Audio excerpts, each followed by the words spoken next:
오늘도 하나님을 예배하시는 모든 분들에게 주님의 은혜가 함께 하시기를 주님의 이름으로 축원합니다. 지금 스데반은 사내들인 공의 법정에서 믿음의 선조들에게 행하신 하나님의 역사를 통해서 그들의 잘못된 믿음과 거짓 증인들의 위증을 반박하고 있습니다. 스데반은 아브라함과 요셉에 이어 하나님께서 이스라엘 백성들을 애굽에서 이끌어낼 지도자 모세를 택하시고 세우시는 과정들을 통해서 하나님의 뜻을 그들에게 증거하고 있습니다. 스데반은 모세가 비록 이스라엘 백성들에게 거절당하는 자이며 마른 막대기와 같은 소망 없는 사람임에도 불구하고 하나님께서 그를 앞으로 오실 예수 그리스도의 그림자와 예표가 되게 하셨음을 증언했습니다.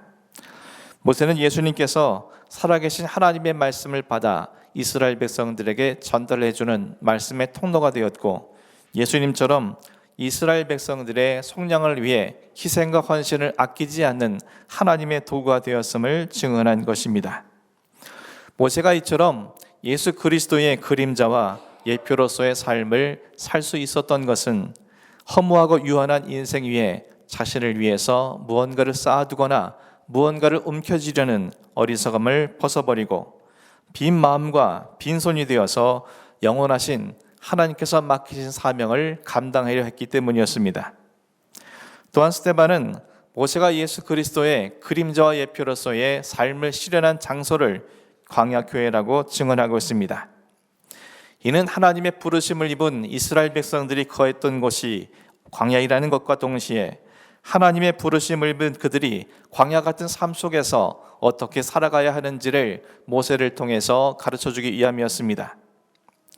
모세는 애굽의 왕궁에서 애굽의 왕자로 지난 40년 동안 살아가면서 세상의 진귀한 모든 것들을 볼 수 있었지만 정작 하나님은 볼 수 없었습니다.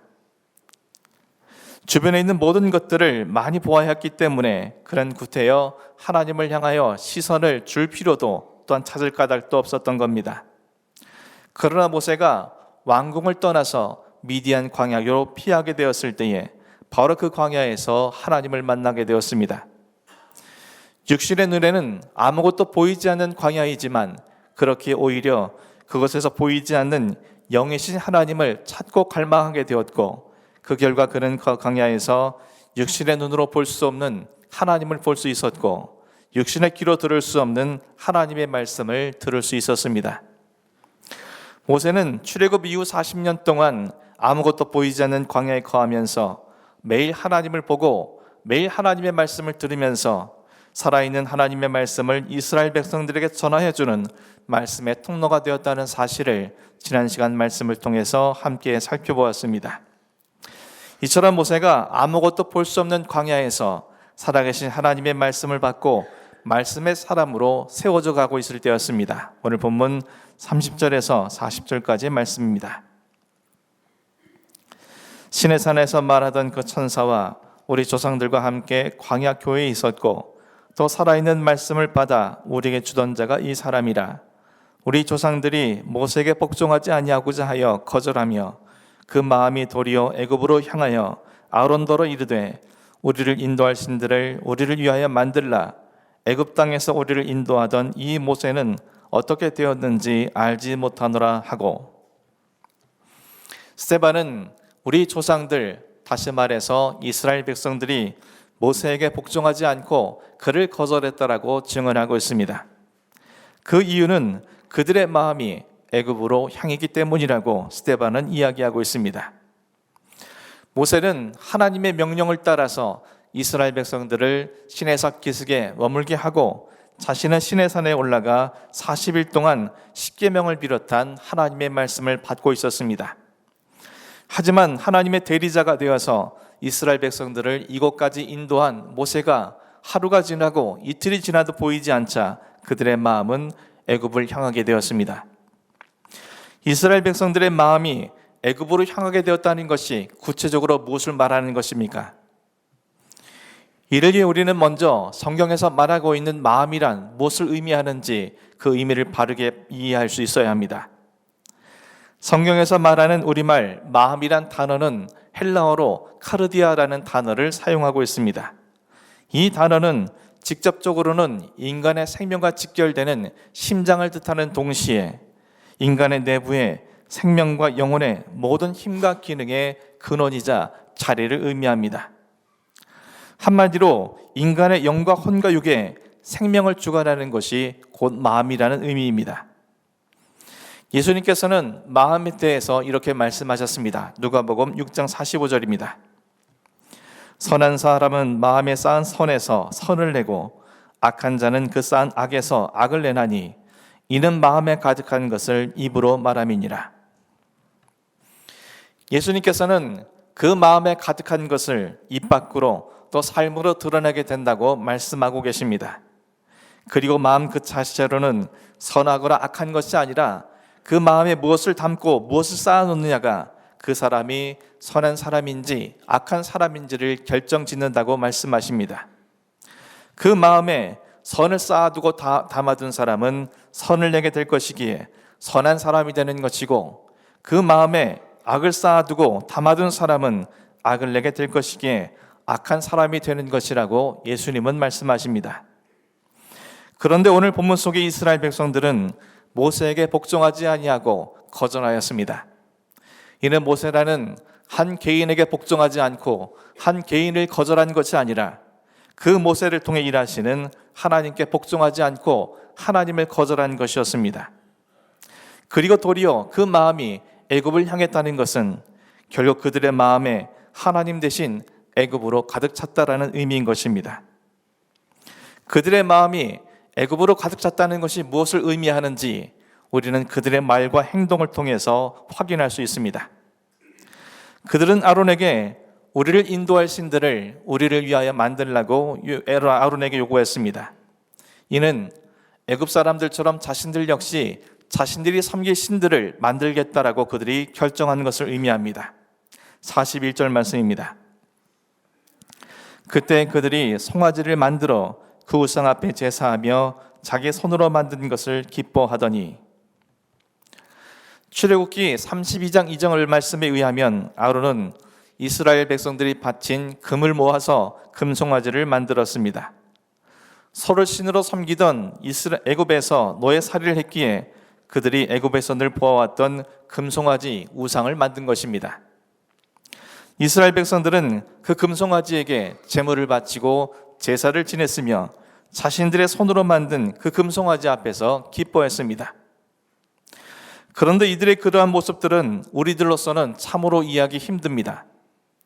이 이스라엘 백성들이 대체 어떤 사람들입니까? 애굽의 노예살이로부터 하나님의 은총 속에 해방함을 얻어 그 가운데서 벗어난 하나님의 백성들입니다. 그들 앞에 가로막힌 홍해를 하나님께서 갈라주시는 것을 그들이 직접 두 눈으로 확인했을 뿐만 아니라 자신들의 두 발로 그 홍해를 건넜던 사람들입니다. 죽음의 광야에서 하나님께서 반석을 통해 생수를 그들에게 주셨을 때 그 생수를 그들의 입으로 직접 마셨던 사람들입니다. 날이면 날마다 하나님께서 하늘에서 내려주시는 만나와 메추라기를 먹고 사는 사람들이었습니다. 이날 아침에도 이들은 분명 하나님께서 내려주신 만나와 메추라기를 먹었을 것입니다. 그런데도 그런 하나님의 은혜를 입은 이스라엘 백성들이 어떻게 한순간에 하나님을 외면하고 금송아지 우상을 만들고 그 송아지를 경배할 수 있게 된 것입니까? 참으로 이해하기 어렵습니다. 하지만 이 모든 의문점은 출애굽기 32장 4절에서 6절 말씀을 통해 이해할 수 있게 됩니다. 아론이 그들의 손에서 금고리를 받아 부어서 조각칼로 새겨 송아지 형상을 만드니 그들이 말하되 이스라엘아 이는 너희를 애굽 땅에서 인도하여 낸 너희의 신이로다. 아론은 자신들의 손으로 만든 그 금송아지가 자신들을 애굽에서 해방시키고 인도하여 낸 그들의 신이라고 선포했습니다. 뿐만 아니었습니다. 아론이 보고 그 앞에 제단을 쌓고 이에 아론이 공포하여 이르되 내일은 여호와의 절일이니라 하니, 아론은 그 금송아지를 가리켜 여호와라고 부르고 있습니다. 이튿날에 그들이 일찍 일어나 번제를 드리며 화목제를 드리고 백성이 앉아서 먹고 마시며 일어나서 뛰어놀더라. 이스라엘 백성들은 절대로 소를 신으로 여겨서 금송아지를 만든 것이 아니었습니다. 그들은 그들에게 하나님의 대리인과 같았던 모세가 보이지 아니하자 하나님의 형상이 그들의 애굽에서 익히 보아왔던 금송아지 형상이라고 믿고 하나님의 형상을 만든 것이 송아지였습니다. 그들이 소를 믿어서 그 앞에서 제사를 드린 것이 아니었습니다. 그들이 만든 금송아지가 하나님의 형상이라고 믿었기 때문에 그들 나름대로 하나님 앞에 제물을 드리고 제사를 드리며 열광했던 것입니다. 그러나 제사 드리는 그들이 아무리 열정을 다하고 정성을 다하고 온 중심을 다해서 제사를 드렸다 할지라도 그들의 행위는 하나님과 아무 관련이 없을 수밖에 없습니다.